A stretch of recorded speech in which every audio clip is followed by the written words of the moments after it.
Infused edibles are the next big wave in cannabis, but can we profit off this trend? In this video, we explore edibles, infusion, and concentrates as we look for those answers.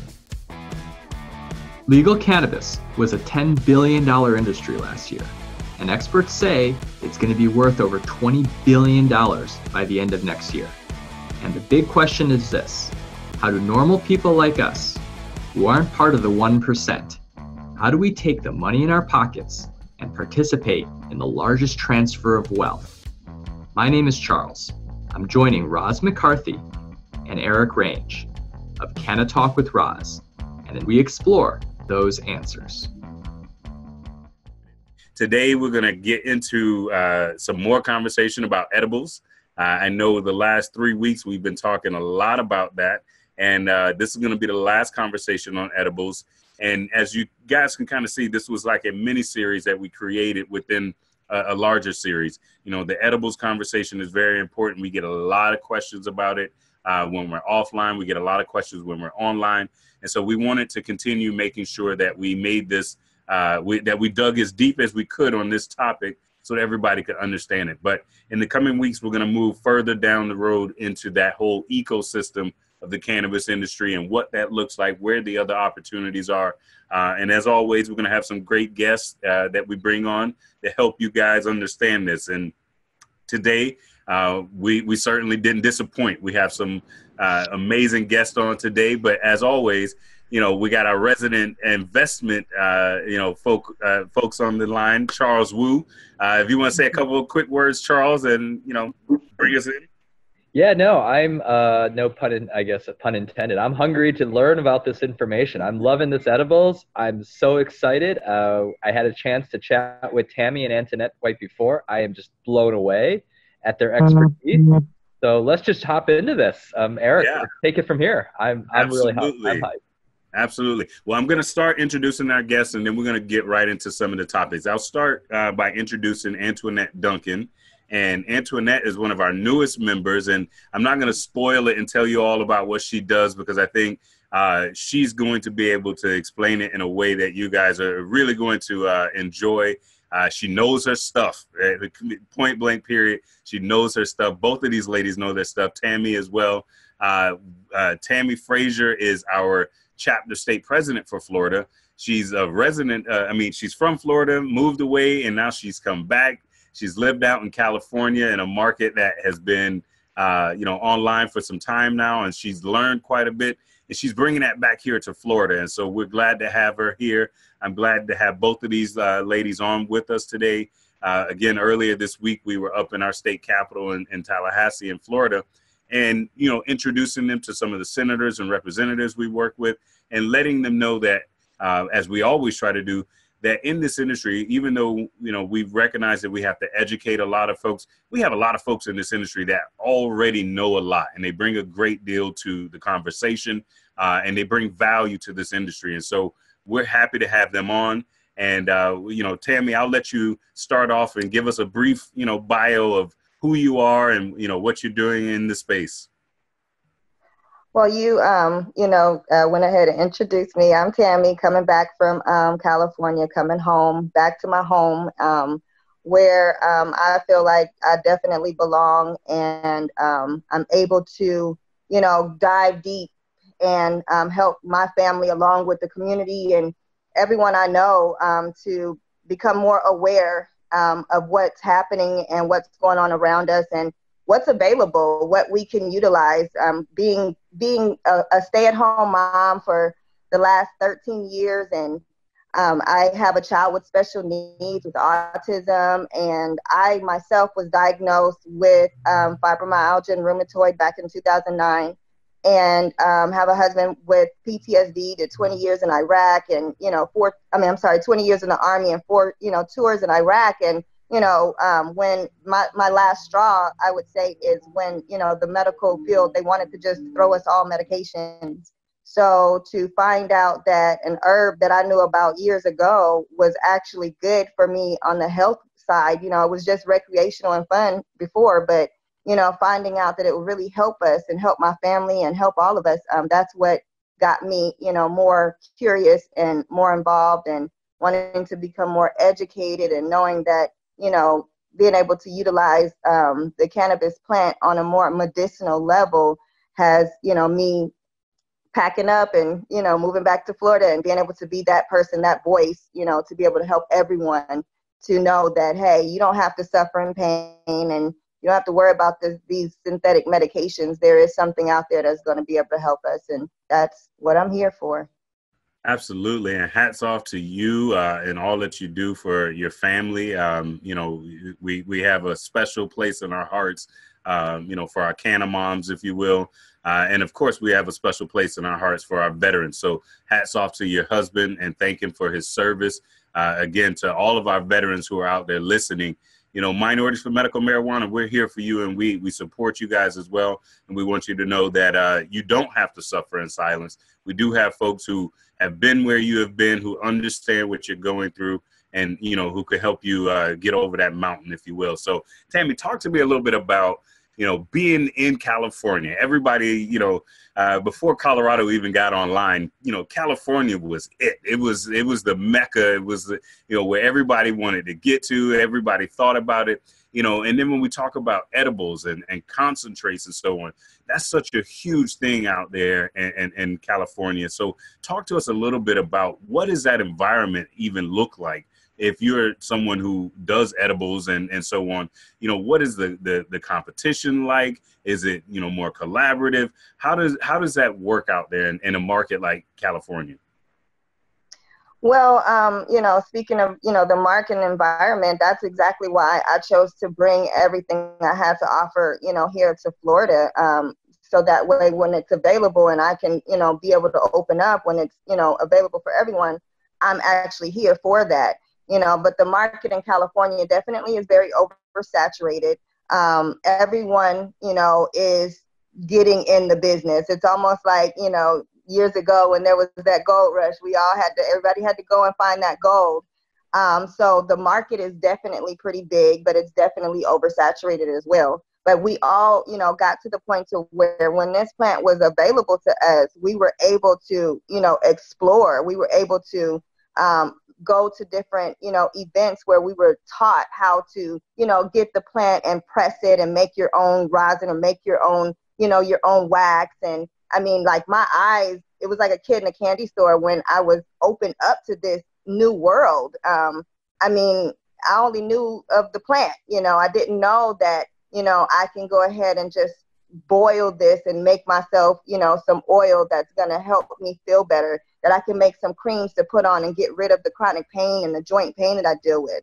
Or like, having other clients and customers and patients that have elderly parents and families that, we really want our family to try this, but how do we do it? And so to be able to, dive into that market and then be able to come back out and share, hey, you don't have to smoke it anymore. You don't have to, do all of these other things. Like you literally can just rub it on. You literally can just make the food. You can make the butters. You can make the oils, and it's gonna help. But the market itself in California, it's definitely very big. Everyone loves to be able to consume it in a way that it's not, the old school way of everything, smelling and having to deal with rolling up the plant and all that stuff, but being able to consume it for the health, purposes is definitely a bigger market. And I'm just excited. I can't wait for that to open up here in Florida because we need it. We need it so bad. We need it really, really bad.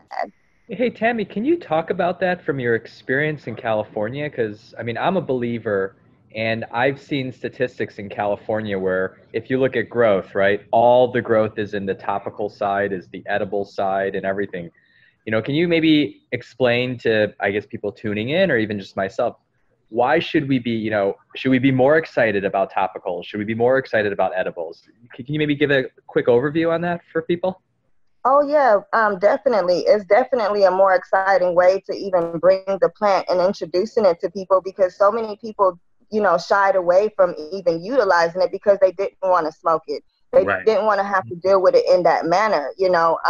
Everybody don't want to smoke, so finding out that you can actually utilize the exact same plant, get the same effect, in a different way. to where you don't have to, you know, deal with even the stigma. It becomes a more private way to utilize the herb. You know, it's a more private way to be able to consume it. You know, I was a part of a big event. I'll give an example. I was a part of a big event, and I, you know, was like, okay, well, why are they not really smoking? Why is there only, you know, it was just more so topicals and more so, you know, the way the edibles and food, you know, literally pulled pork sandwiches, not just sweets, you know, it was literally juices and lemonades, and you would have ceviche, and I mean, there was all types of ways to consume the plant. But then when you think about it, it's literally an oil.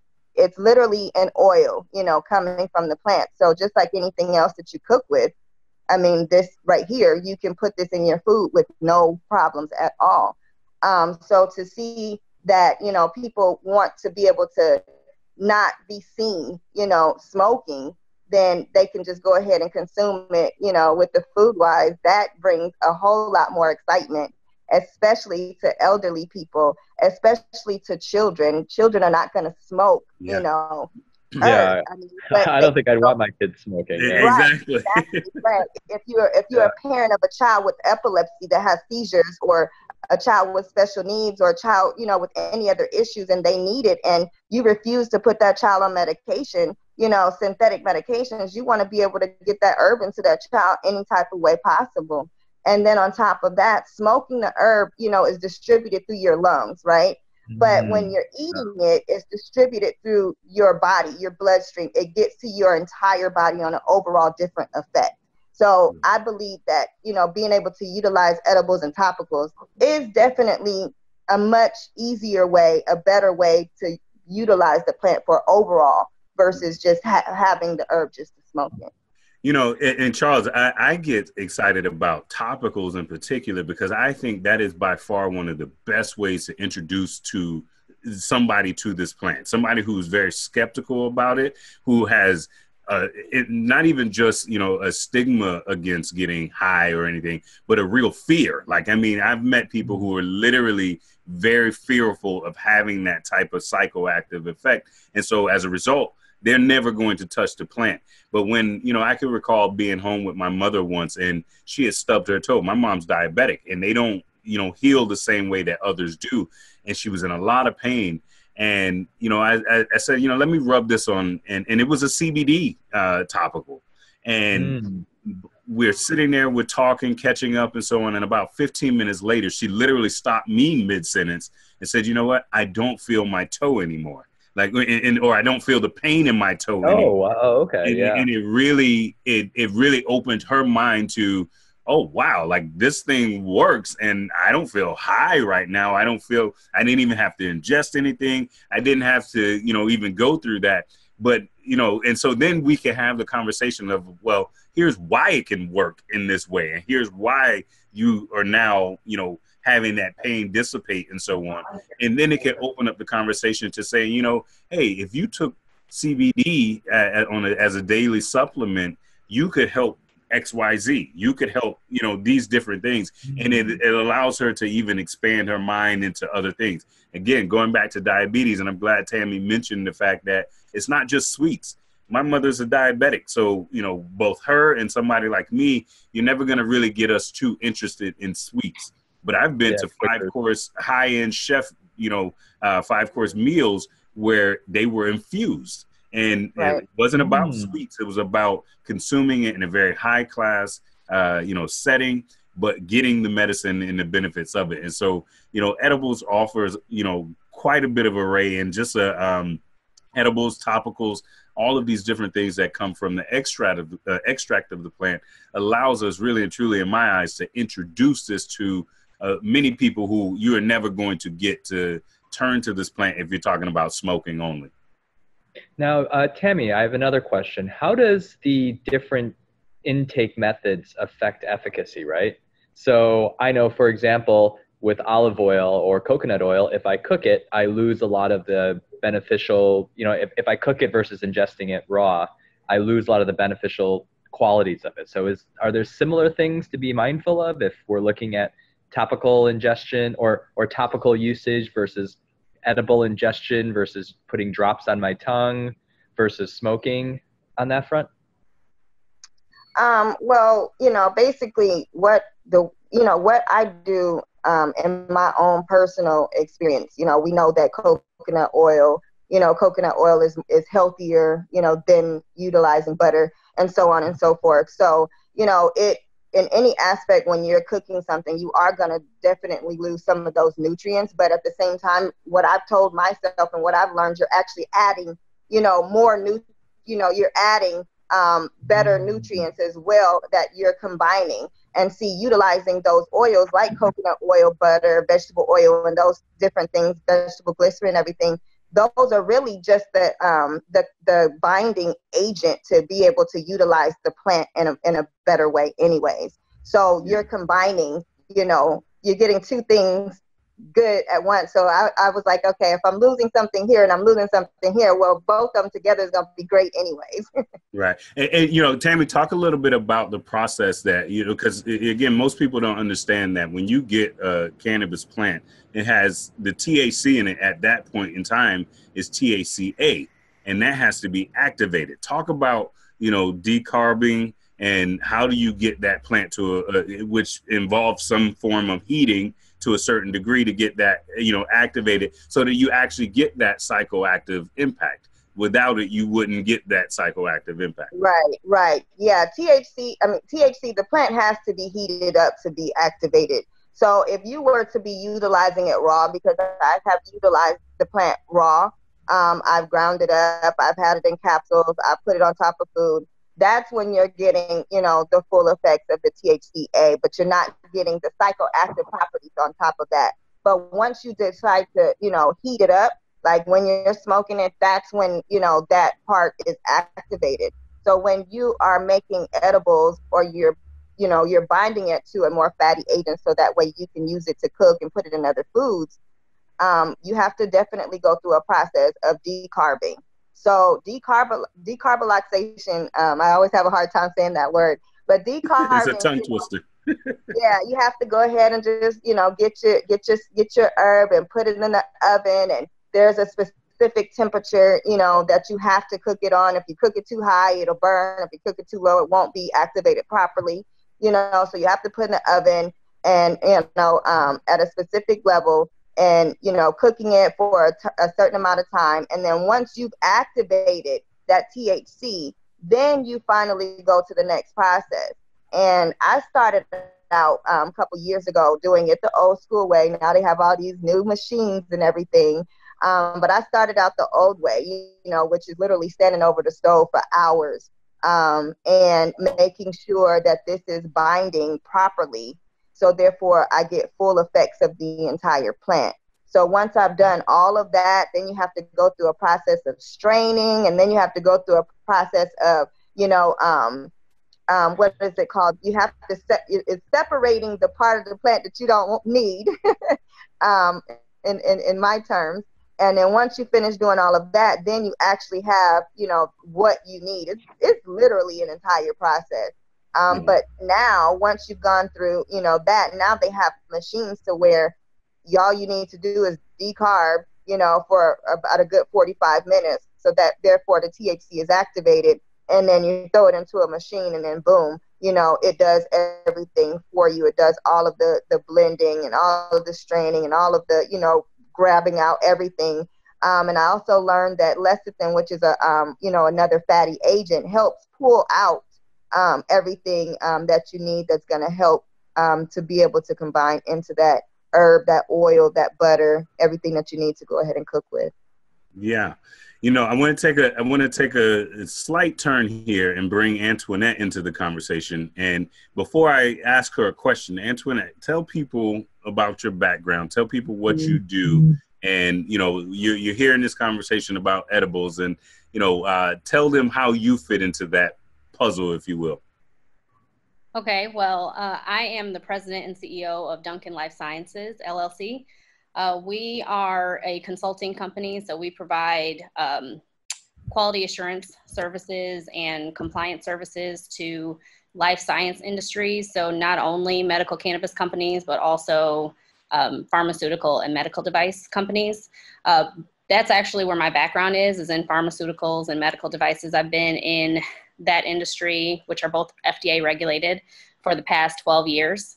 And over the past year or two, I started to see where medical cannabis was going in the country. Not only in the country, but in the world. So Canada came out with a number of, they legalized, fully legalized in the country. And I started to see how they were actually treating it almost like a pharmaceutical product. I mean, a lot of their regulations in place that they have are very similar to pharmaceutical products. And so I started to feel like there was an opportunity here. I felt like that was probably the direction that we were going to be going in.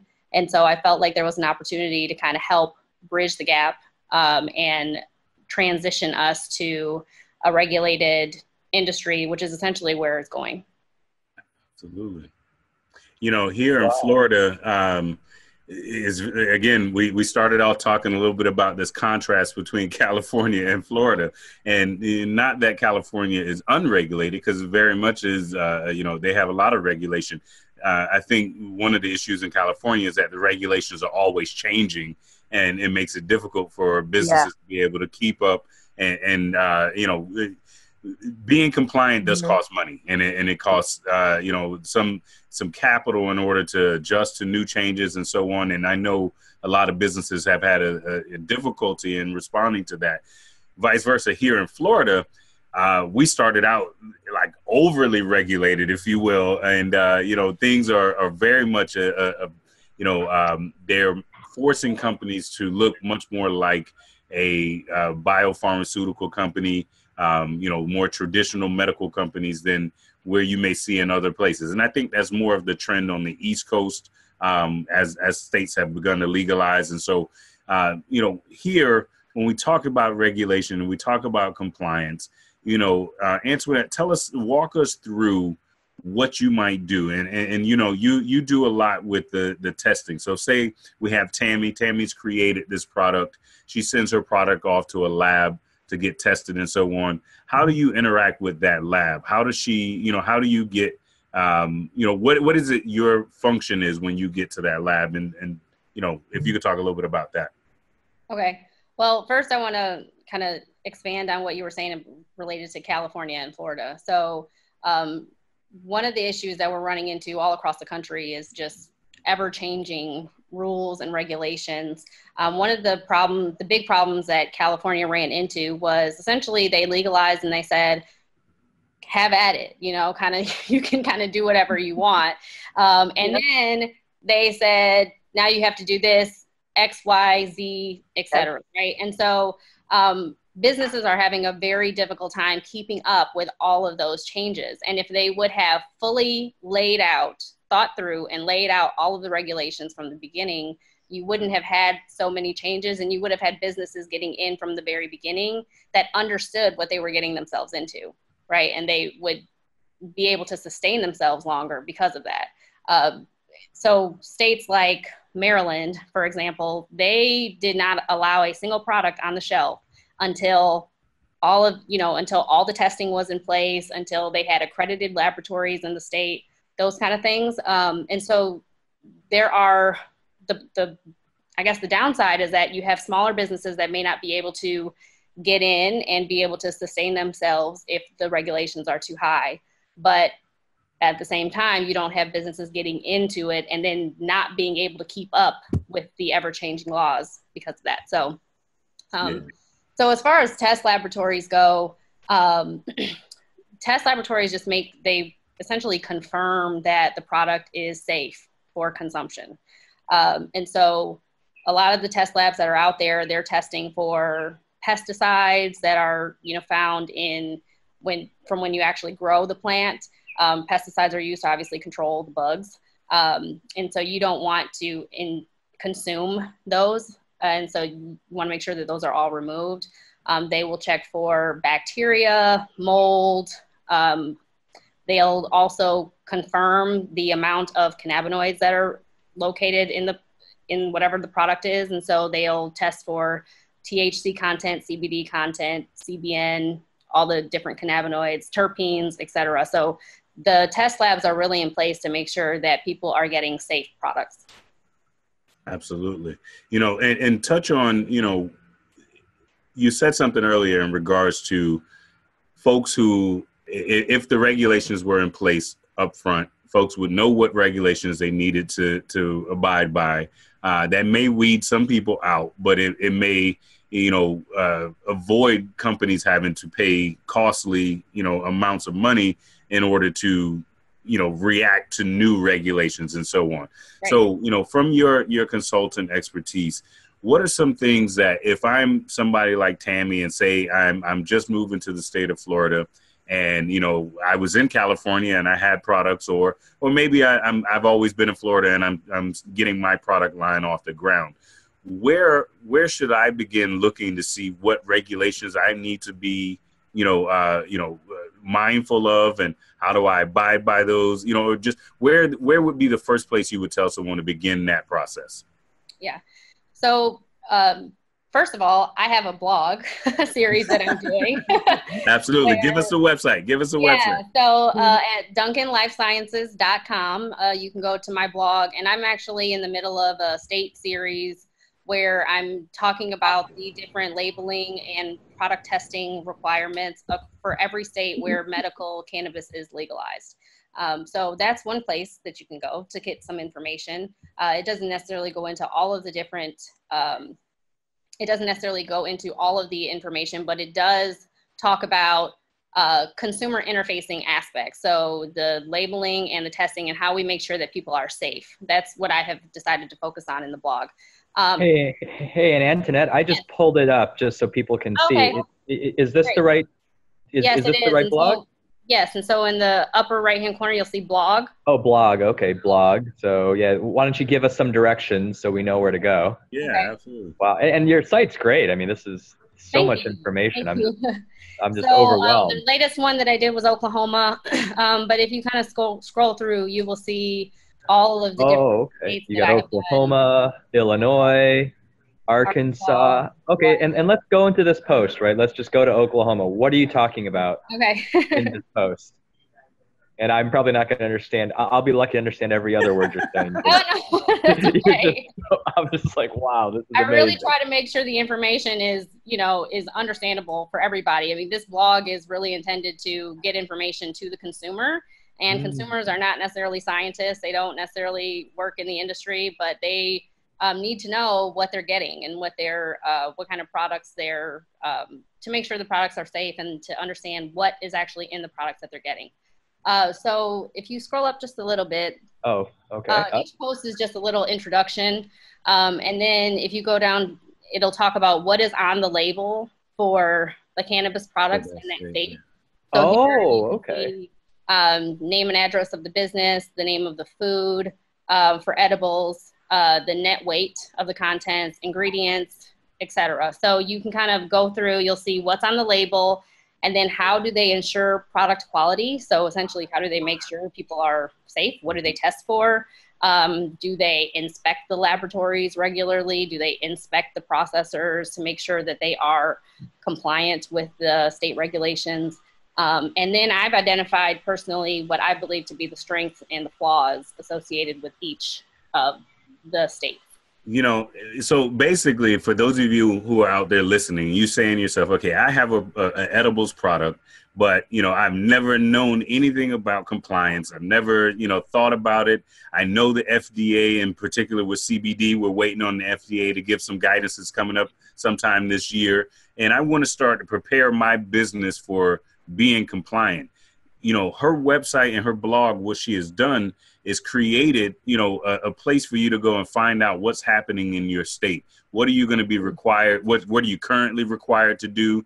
And then, I love the part about the strengths and the weaknesses, because I think when you see some of the flaws that a state may have and say even their labeling, then you as a business can go and look at those flaws and say, okay, even though I'm not required by my state to say, put a date that it was shipped on there, if I add that to my label, now I'm adding a differentiator. Now I'm adding some value to my product that goes above and beyond what the state actually requires. So, I love what you're doing. I thank you, just for providing that resource. Again, we want to make sure that our folks have all of the information and the tools that they need in order to get their businesses and their products, up and running and onto shelves, and so that they're able to be sustainable down the road. Now, hey Eric, let me just ask a quick question. This go ahead. Just jumped out to me. It says a major flaw is that the law only states that pesticides and other contaminants have to be tested. And I guess maybe can you talk about this for a second? Because I think I read an article. Was it like hemp from, I don't know if it was hemp from China or hemp from somewhere, maybe it was hemp from wherever, South America, that they had actually had heavy metal contaminants in the hemp or something? So, I mean, I'm just like, oh my gosh, that's right. Yeah. So heavy metals is a common contaminant that can be found in cannabis products.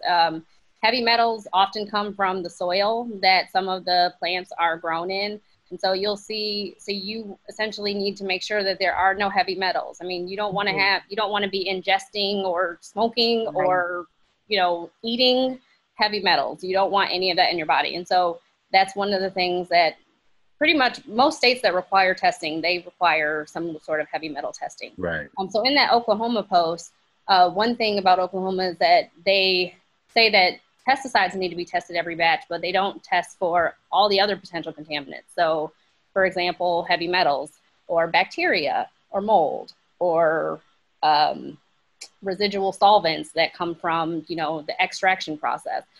They don't test for a lot of those things that can potentially be harmful.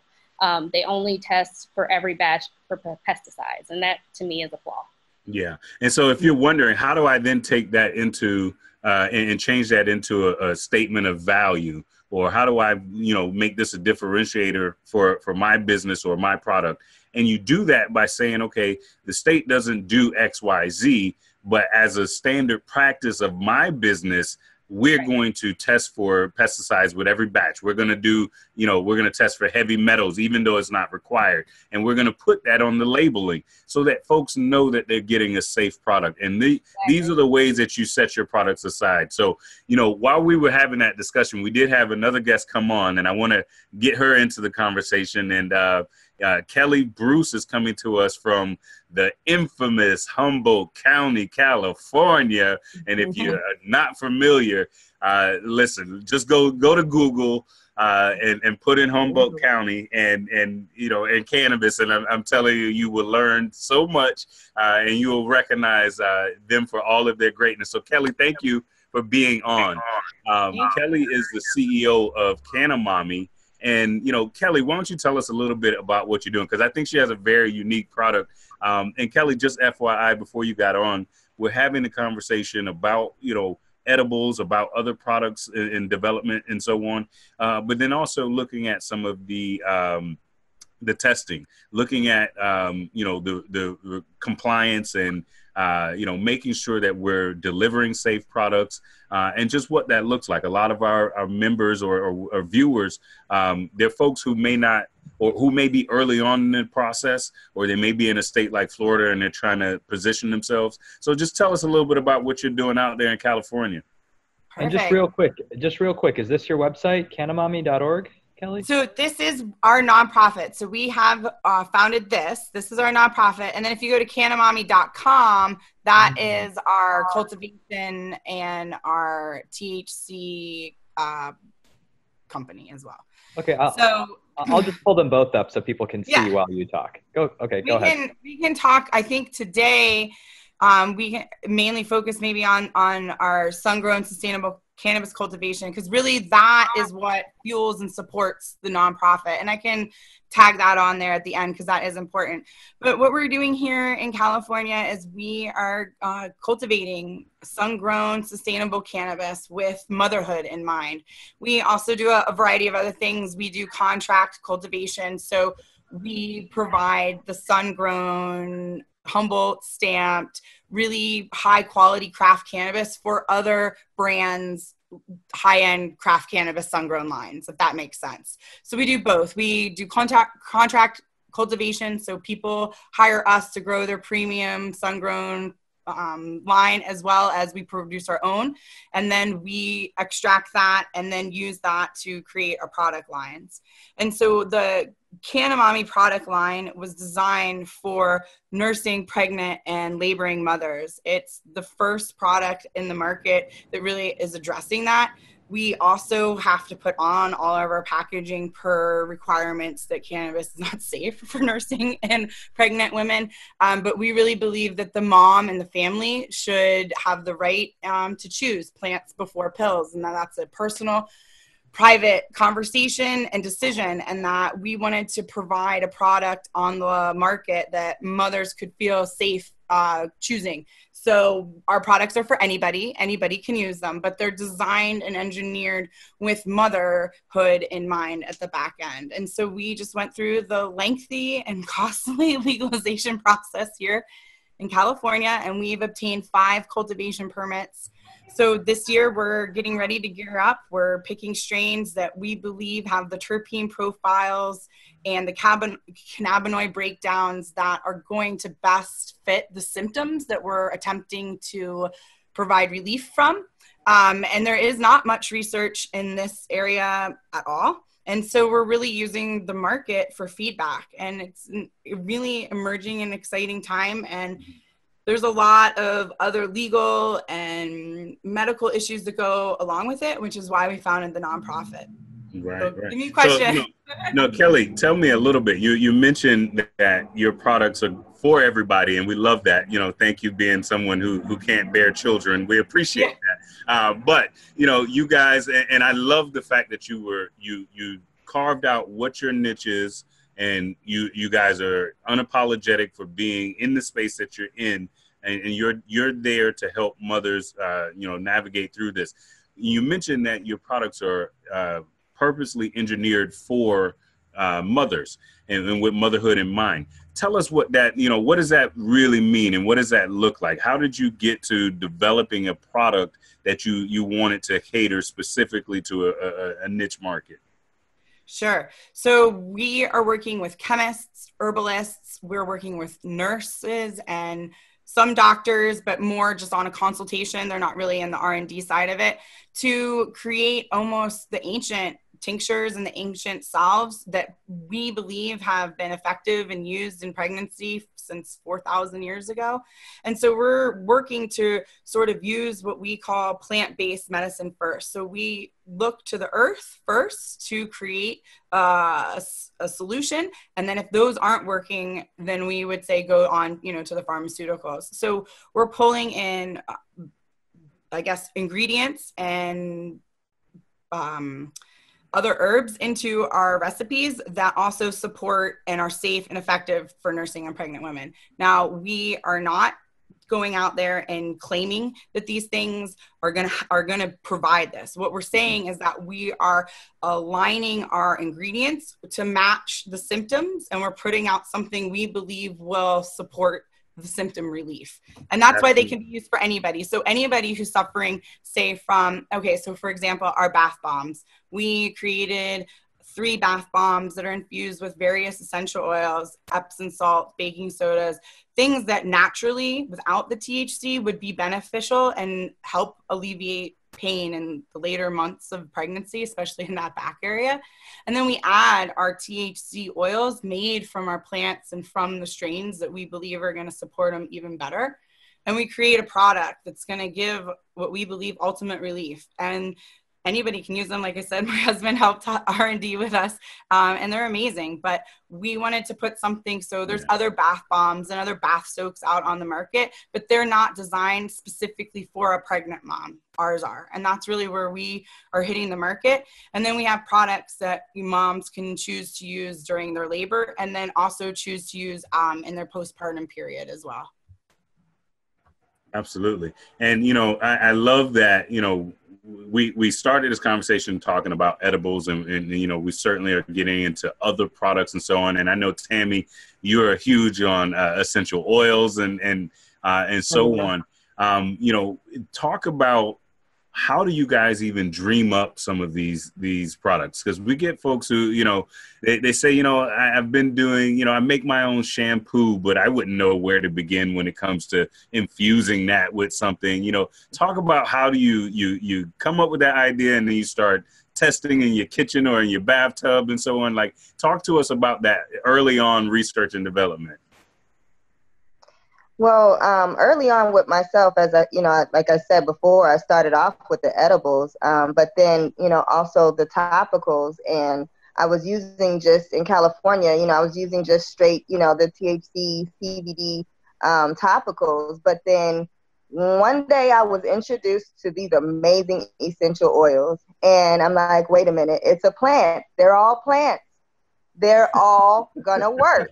So when I realized that I was using the THC topicals, but then I know that turmeric and copaiba and frankincense and myrrh, like all of these different amazing essential oils were helping with my fibromyalgia. They were helping with the inflammation.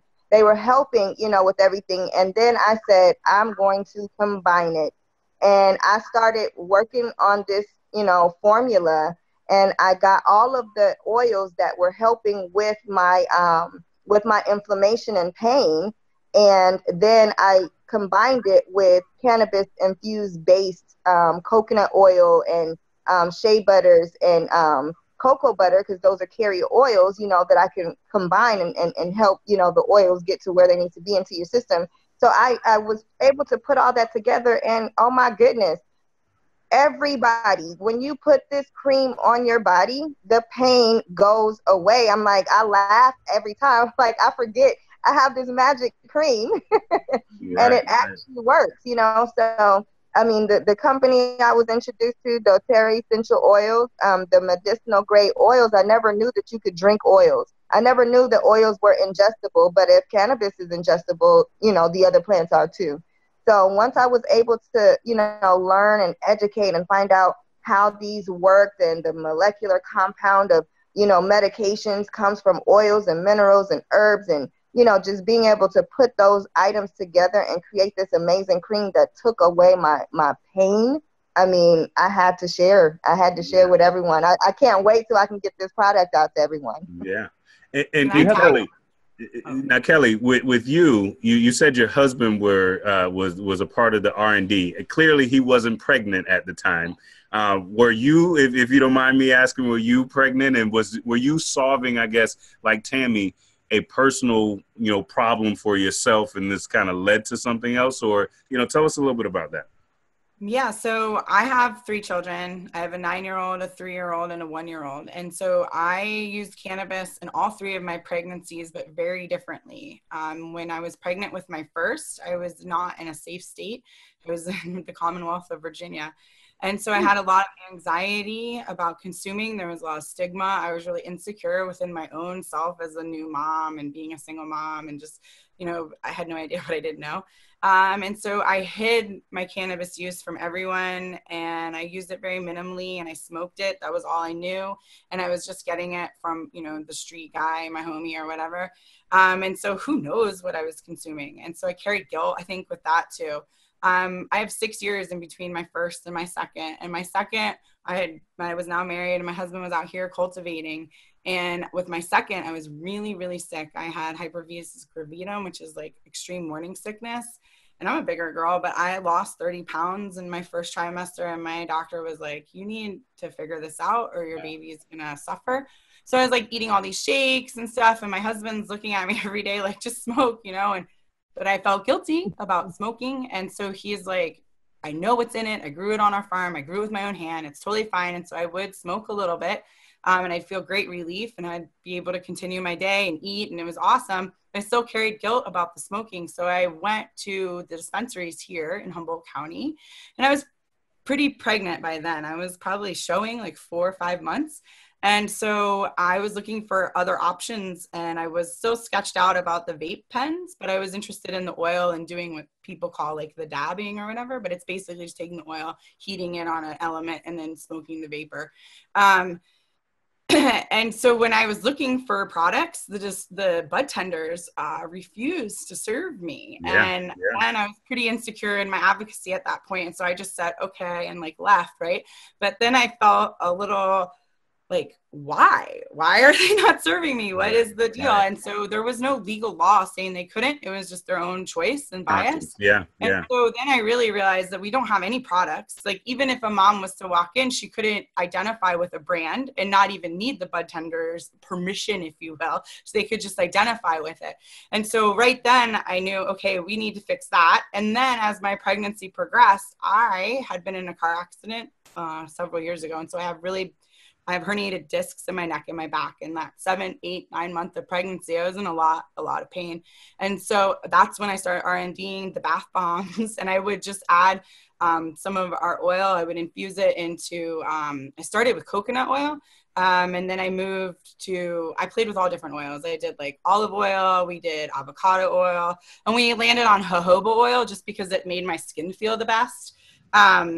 And so that's what we use. But you can use anything. And then we just made it into the bath bomb because the experience was awesome. And then I was playing with the essential oils, and I was looking at, what other added benefits can I give this to help a mom relax, sleep, stress, all the other things that come along in the 7th, 8th, 9th month of pregnancy. And so that's where we came up with the essential oil combos that we have. They're great. They're awesome.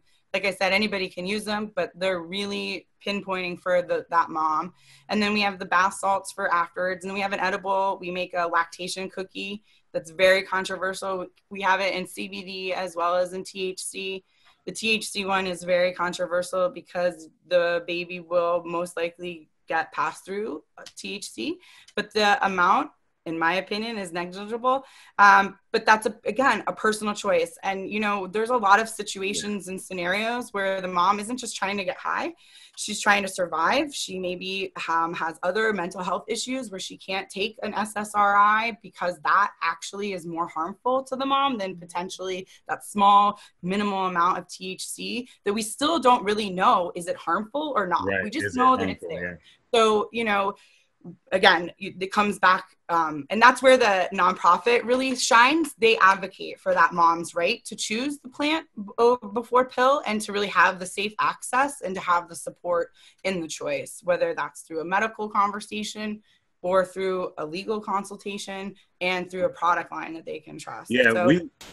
We certainly always encourage people, consult with your doctor, make sure you understand the laws in your state as well. And talk to folks, and it is, you shouldn't be, as a pregnant mother, shamed away from having the conversation. And I understand the guy on the other end of the counter, being a little bit hesitant to sell you products as a mom. But I think when you look at it and like you guys did, really, people aren't, if you're pregnant, you're not just trying to get high. You're looking for some type of relief, some type of benefit. Same thing with Tammy, looking for that relief and benefit. And I think when you do that and we look at what other products can be made, and, then we get that creativity and innovation, bath bombs and, other topicals and stuff that we don't have to worry about the ingestion and so on. So, I know Dr. Rosado, our medical director for Minorities for Medical Marijuana, he was on earlier. If he is on now, Dr. Rosado, please put your contact information in the questions on Facebook Live, because I know folks are always wanting to know more. And I know Dr. Rosado, he works with Canna Moms here in Florida, and he's had patients who are kids. So, he understands it from titration, and prescribing it, and how it interacts with other, chemicals and medications that you may have in your body. And I encourage people, learn more about it, learn as much as you can. And you may come to the conclusion that it's not for you, but to learn it. Now, we're getting close to the end of time, but before we do that, Antoinette, I have another question for you, because, Kelly has this controversial product out there. Tammy's dealing with edibles. President Trump signed in the 2018 Farm Bill at the end of the year. FDA is getting ready to start making announcements. Just as we were in the Capitol the other day, we heard about our agriculture department, rumors being put out that they're going to be sending out cease and desist. A lot of people are just fearful. They don't know where to get information. There's so much misinformation out there. But we know one thing for sure, that the FDA, as this becomes more and more legal, will extend its hand more and more. So if I'm somebody like Kelly, if I'm somebody like Tammy, and I want to begin to, set my business up for what is to come, which we know will eventually come, what are some of the steps that I could be taking right now to get myself prepared for when the FDA has greater control and regulatory authority? Yeah, so that's one of the things that I'm actually trying to help businesses and states with, is to try and help to figure out what the best practices are across the country, so that we can start to work towards where the industry is actually going. One of the issues that the FDA is really trying to get their heads around right now is CBD, because it's extremely complicated, because CBD can be extracted from both hemp and marijuana. And so because hemp is now, the production and marketing of hemp is now legalized under the 2018 Farm Bill, people think of it as legal, but marijuana is still completely illegal and is still considered a Schedule I drug. And so that introduces complexity. The second reason why it introduces complexity is because CBD is now considered an active ingredient in a drug product. So if anybody's been following kind of what the FDA has been focusing on when it comes to CBD, they just approved the first ever CBD product last year called Epidiolex. And that product is manufactured by GW Pharmaceuticals, and that is used to treat epileptic seizures in children. So that's the first ever CBD product. And now that has been legalized, it's actually considered a drug product. And according to the Food, Drug, and Cosmetic Act, it's actually illegal to introduce an active ingredient from a drug product into any food item, dietary supplement, or to essentially introduce it into interstate commerce. And so all these businesses are really at risk currently from a legal standpoint, because they are infusing an active ingredient from a drug product into various products. And so because of all of this, CBD is very complicated for a lot of people. And until the FDA really solidifies how they want to handle it, we're kind of at a standstill at an industry. I'm not going to recommend that any businesses shut down or anything as a result of this, but I just think that people need to proceed with caution until the FDA decides how they want to handle CBD. So Antoinette, if I understand correctly, what you're saying is because of the Epidiolex approval, CBD does not fall under DSHEA, and it could be, hypothetically, it's a regulated substance. And all these guys out there, it's funny that you brought that up. We brought up this article. It says literally, and I don't know if this is true or not, right? But CNBC seems like an authoritative source. It says it is unlawful to add CBD to any food or drink. Yes. And wow. So this actually comes directly from, FDA released a statement in December, and this comes directly from their statement from the FDA chief, where he kind of explained a lot of the complexities associated with CBD and why there is a big focus on CBD for them right now, but also why, businesses are really involved in kind of what is considered to be illegal right now because of CBD and how it's used as a drug product, how it's approved as a drug product currently. Yeah. And I just to also help clarify for, our listeners as well, we still are in this great state versus federal divide, and that leaves us in the situation where we have these, contradictory statements from the state level, at the state level and the federal level. What I always, tell people who ask me all the time, first and foremost, look to be compliant with your state. I think if you are compliant with your state, you certainly don't eliminate the risk of federal interaction, but you'd certainly reduce the risk of federal interaction.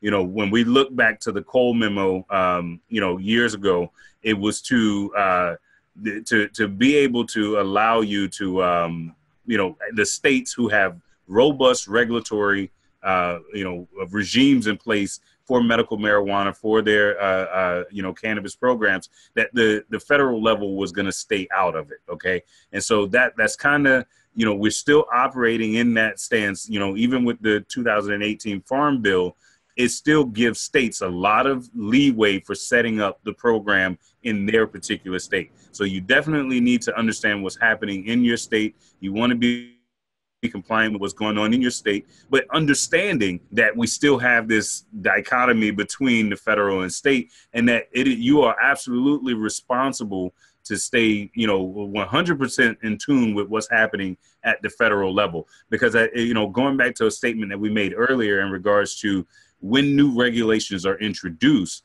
that costs businesses real money. And you have to understand that we are going to have some changes coming about at some point, and you need to be prepared for that. So when you're building out your business plans, when you're building out, you know, your operational budgets and so on, you have to consider what will be coming down the road as well.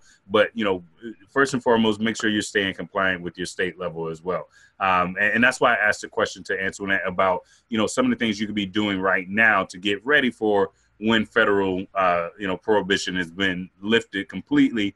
And not just, you know, we're talking right now about edibles and other products, but, you know, we could have a whole nother conversation on workplace safety and OSHA, and how OSHA is going to be able to, you know, step in. And so compliance is a key component, which is why, you know, I thank you, Antoinette, for being on. I thank you, Tammy and Kelly, for your insights, you know, from, you know, folks who have products, who are, you know, developing products to put out there and so on.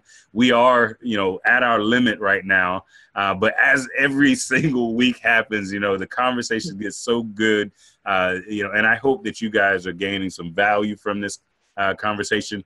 Let me take this time to say thank you to all of our panelists, all of our guests. And before we get going, if I could have each one of you guys, you know, tell us where they can find you. You know, if there's a website or an email that you want to give out, you know, we'll give you a couple seconds to give that out. And Kelly, we'll start with you. Tell us where they can find you.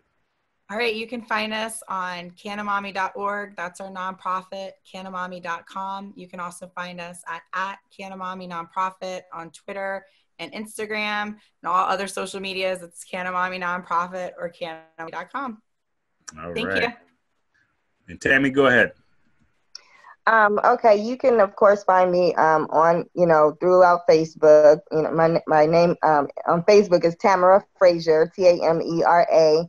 Last name Frazier, Frazier, as well as my nonprofit organization, autism organization. It's called Mighty Messengers. It's MMAC.org.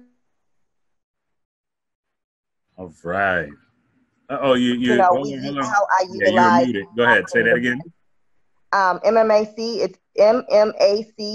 It's the THE the MMAC.org. And that's where I like to talk a lot about autism and how you can utilize essential oils, and also using CBD and cannabis to help with your child with special needs. Absolutely. Thank you, Tammy. And Antoinette, of course, tell us where we can get a hold of you. Okay, well, Charles showed the website earlier, but DuncanLifeSciences.com is where you can find the information about the services that Duncan Life Sciences provides. Through the blog, you can get information about how we're trying to educate consumers on the different state requirements.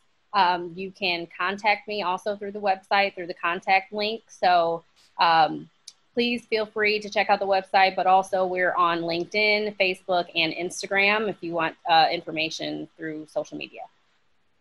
Absolutely.